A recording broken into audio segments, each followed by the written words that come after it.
নামে Aryabhatta research institute of observational science নৈনিতালে গড়ে উঠেছে এবং অনেক যে কম্পিটিশন অফ ম্যাথের হয় সেগুলোকে আমরা আর্যভট্ট ম্যাথ কম্পিটিশন নাম দিয়ে থাকি। এরপরে আছে ব্রহ্মগুপ্ত। মেনলি ব্রহ্মগুপ্ত আমি যেটা বললাম যে সিম্বলিক জিরো ক্ষেত্রে প্রথম যে যিনি দিয়েছিলেন যে এখন যে আমরা জিরোটা ইউজ করি সেটা হচ্ছে ব্রহ্মগুপ্তরই দেওয়া। এবং এই যে জিরোর সঙ্গে অপারেশন, জিরোর সঙ্গে এক যোগ করলে এক হবে, জিরোর সঙ্গে 1 মাইনাস করলে -1 হবে। এই যে নেগেটিভ নাম্বারের কনসেপ্ট, অ্যাকচুয়ালি নেগেটিভ নাম্বারের কনসেপ্ট এই আর্যভট্ট থেকেই আসে। সুতরাং অ্যালজেব্রা ক্ষেত্রে হোক, তিনি পায়ের ভ্যালু ক্যালকুলেশন হোক এবং অ্যাস্ট্রোনমির ক্ষেত্রেও তিনি ওই একদিন সমান কত, মানে 1 ইয়ার সমান কত, সেই ক্যালকুলেশনটাও তিনি দিয়ে গেছেন। ব্রহ্মগুপ্তর যে কাজ যে বইতে লিপিবদ্ধ হয়েছে সেই দুটো বই এখানে আছে। এবং বরাহমিহির আমরা যেটা জানলাম যে বরাহমিহির ছিলেন another Indian mathematician, astronomer and astrologer.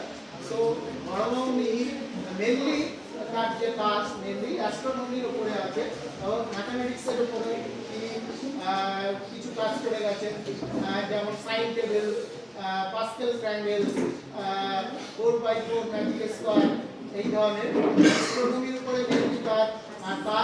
এবং যে কাজটা করে গেছে তার নাম হচ্ছে পঞ্চ, যে কাজগুলো যে বইতে লিপিবদ্ধ হয়েছে সেটা হচ্ছে পঞ্চ সিদ্ধান্তিকা। অ্যাস্ট্রোলজির উপরেও তিনি কিছু কাজ করে গেছেন। তো শর্ট টাইম, সেজন্য আমি আর একটু ফার্স্ট বলে যাচ্ছি। এরপরে তিনি ম্যাথামেটিশিয়ান ছিলেন ভাস্কর্য টু, দ্যাট ইজ ভাস্কর্যাচার্য।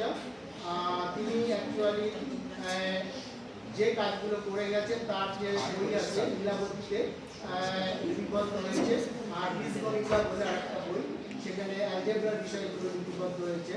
সিদ্ধান্ত শিরোমণি আমরা জানি যে সেটা 4টে পার্ট আছে, এই যে 4টে পার্টে বিভিন্ন রকমের কাজ তিনি লিপিবদ্ধ করে গেছেন। ক্যালকুলাস যেটা আমরা বললাম যে ভাস্কর্য টু কন্ট্রিবিউশন আছে ক্যালকুলাসের উপরে।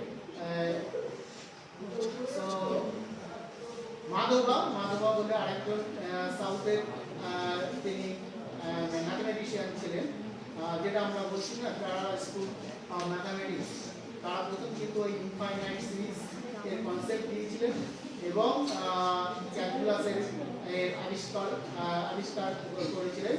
এবং এই মাধবা যে সিরিজ পাইটাকে কিভাবে লেখা যায় সিরিজ ফর্মে, সেটার নাম হচ্ছে মাধবা লেবনিজ সিরিজ নামে পরিচিত। তো যাই হোক, এটা আমরা দেখলাম যে হ্যাঁ আমাদের যে এনশিয়েন্ট যে ম্যাথামেটিশিয়ান তাদের যে কন্ট্রিবিউশন ছিল, যেগুলো কিন্তু মডার্ন সায়েন্সে যদি তার ইম্প্যাক্ট করে, ভারতীয় knowledge system continue to influence the modern true in India and beyond.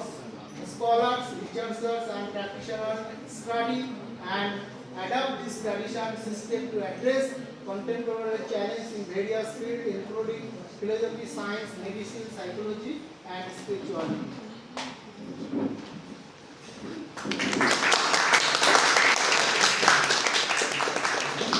Thank you, sir. অসংখ্য ধন্যবাদ স্যার।